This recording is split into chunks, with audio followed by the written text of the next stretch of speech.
కర్ణాటకలో ఒక షాబాద్ ఉంటుంది వాడి పక్కకు. షాబాద్ అంటే వాడి పక్క షాబాద్ అనేటోళ్ళు.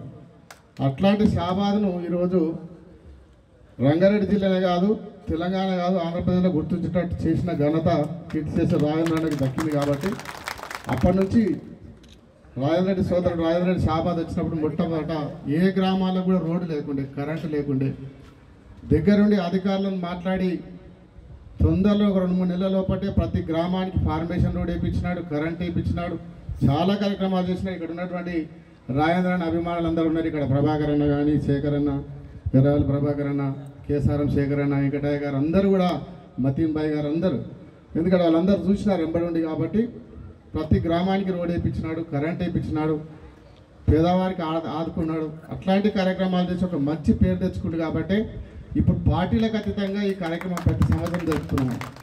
ఏదేమైనా కానీ ఈరోజు ముఖ్యంగా గత కొన్ని రోజుల నుండి కూడా ఆటలు ఆడుకుంటూ క్రీడలలో కూడా అందరు యువకులు పార్టిసిపేట్ చేస్తున్నారు.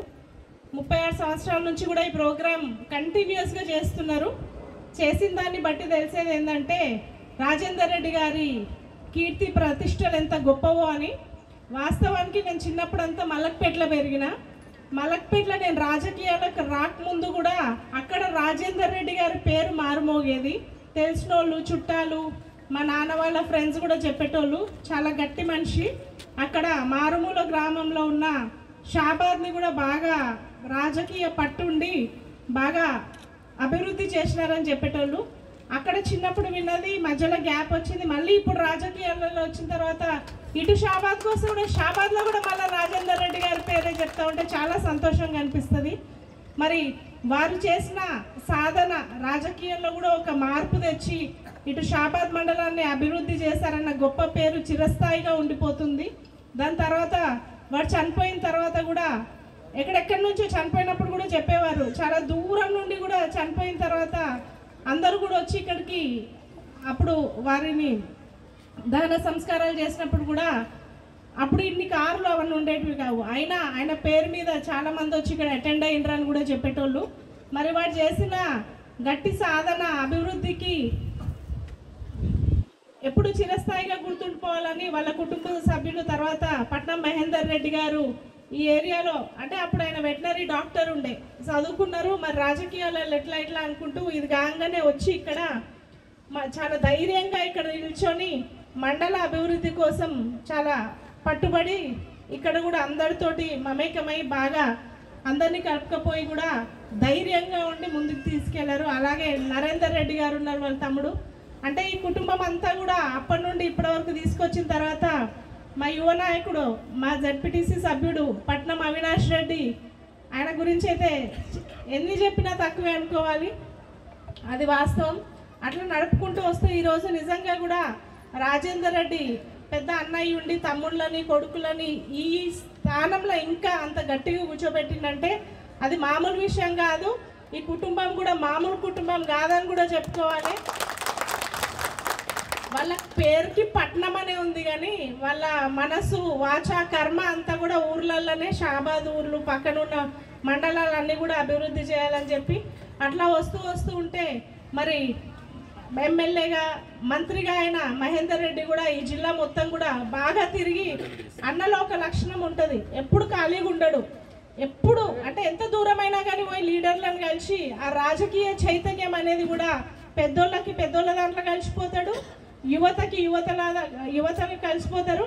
అట్లాగే అంత మహిళా సాధికత, మహిళలు రాజకీయాల్లో చైతన్యవంతులు కావాలని కూడా మరి వారి సతీమణిని కూడా 3 సార్లు జిల్లా పరిషత్ చైర్మన్ చేసి మరి అట్లా ముందుకు నడిపించుకుంటూ వెళ్తారు. అట్లాగే అవినాష్కి కూడా చాలా మంచిగా చేదోడుగా వాడిగా ఉండి మరి ఇక్కడ నిజంగా కూడా గట్టిగా పేరు నిలుపుకునేటట్టు చేశారు. కాబట్టి వారిని కూడా తప్పనిసరిగా అభినందించాల్సి వస్తుంది. ఇంకా కూడా అవినాష్ రెడ్డి ఈ ప్రోగ్రామ్ నేను కూడా గత 3 సంవత్సరాల నుంచి వస్తున్నాను. గమనించింది ఏంటి అని అంటే యువతకి క్రీడలు అనేవి చాలా ముఖ్యం. ఎందుకంటే ఈ క్రీడల్లో ఆటల పోటీలల్లో అందరూ కూడా బయటకు వస్తారు. అందులో ఉన్న ఉత్సాహం వేరే. ఎన్నిసార్లు ఏదైనా అయినా పోట్లాడుకున్నా కానీ మళ్ళీ అందరూ కూడా ఒకటయ్యి ఆ ఉత్సాహం, ఆ తేజస్ అనేది చూపిస్తారు. వాస్తవంగా కూడా ఈ ఆటలు ఆడితే కూడా మానసికంగా కూడా మంచిది, ఎందుకంటే శరీరంలో కూడా ఒక వికాసమైన ఆనందమైన హార్మోన్స్ కూడా సైంటిఫిక్గా రిలీజ్ అవుతాయి కాబట్టి అందరూ కూడా కలిసిమెలిసి మంచిగా ఉంటుంది. అందుకనే ఈ స్టేడియంని కూడా బాగా సద్వినియోగం చేసుకోవాలి. ఎందుకంటే ఇందాక పెద్దలు మాట్లాడినప్పుడు చెప్తా ఉన్నారు యువతకు అందరికీ, అప్పట్లో ఇది ఒక్కటే స్టేడియం ఉంది అని, అయినా ఇంత మంచి ఆహ్లాదకరమైన వాతావరణాలు, ఇంకేదైనా స్పోర్ట్స్కి మెటీరియల్ తక్కువ పడిన అవినాష్ వెనకకి ఏం పోడు, కానీ యువత ఎప్పుడు కూడా ఈ స్టేడియంలో ప్రతిరోజు కనిపించి ఆట పోటీలలో కూడా ఉండాలి. ఎందుకంటే ఫిజికల్ యాక్టివిటీ అనేది చాలా ముఖ్యం.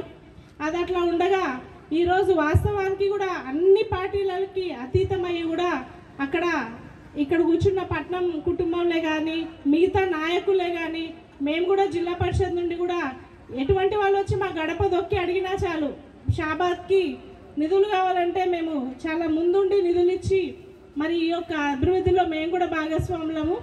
అటు నిధులు తీసుకొచ్చి ఈ ఒక ప్రాంతాన్ని అభివృద్ధి చెందాలన్నా ముందుంటాడు, ఏదైనా ఇబ్బంది వచ్చి దానికైనా ముందుంటాడు, ఎవరితోటైనా ఏమన్నా కావాలన్నా గట్టిగా అడిగి పైనుండి కూడా తెచ్చుకుంటాడు, కొట్లాటకు కూడా ఏమి వెనకపోడు. ఏదైనా అంటే ఒక రాజకీయ నాయకుడు ఒక లక్షణాల గురించి చెప్తున్నా, వెనకాలన్న ప్రజలు వాళ్ళ వర్గాన్ని కాపాడుకోవాలంటే ఈ లక్షణాలు అన్నీ కూడా ఉండాలి. కాబట్టి నేను చెప్పిన దానికంటే ఒక 10 రెట్ల ఎక్కువనే ఉంటాయి ఇట్లాంటి లక్షణాలు అవినాష్ రెడ్డి దగ్గర. ఏదైనా కానీ వారి కుటుంబం చాలా గట్టిగా ఇక్కడ ఉండి షాబాద్ మండలాన్ని కూడా పెద్ద ఎత్తున భూగోళ ప్రపంచ పటంలోనే నిల్చోబెట్టిందంటే షాబాద్కి వాస్తు కూడా ఏదో ఉంది, ఇక్కడ వీళ్ళే ఉండాలి. మరి ఇక్కడనే గత 5 సంవత్సరాలలో చూస్తే కూడా ఎన్నో కంపెనీలు వచ్చి కూడా అంత అంటే ఒక రూపురేఖలు కూడా మారిపోయినాయి. అటు రోడ్లే కానీ మిగతా ఫెసిలిటీస్ లైట్లు అన్నీ కూడా మంచిగా అయితే చాలా బాగుపడ్డట్టు కనిపిస్తుంది, అంటే సిటీతో సమానంగా కనిపిస్తుంది అన్నట్టు చెప్పడం ఉద్దేశం. ఈరోజు నిజంగా కూడా మీరందరూ కూడా ఈ యొక్క ప్రోగ్రాంకి వచ్చినందుకు కృతజ్ఞతలు తెలియజేస్తూ మరి నెక్స్ట్ టైం లేడీస్కి కూడా మనం ఒక గేమ్ పెట్టాలని చెప్పి అవినాష్ని కోరుకోవడం జరుగుతుంది. చిన్న ఖోఖోనో లేకపోతే అదేదో రింగ్ ఏదో అంటారు కదా పాత గేమ్స్ అట్లాంటిది పెట్టండి. వాలీబాల్ కబడ్డీ అంట అన్న, సరే అమ్మ మీరు అందరు కబడ్డీ నేర్చుకోవాలి, మళ్ళీ సార్ వచ్చేసరికి ఆడదామా? ఓకే, జై షాబాద్.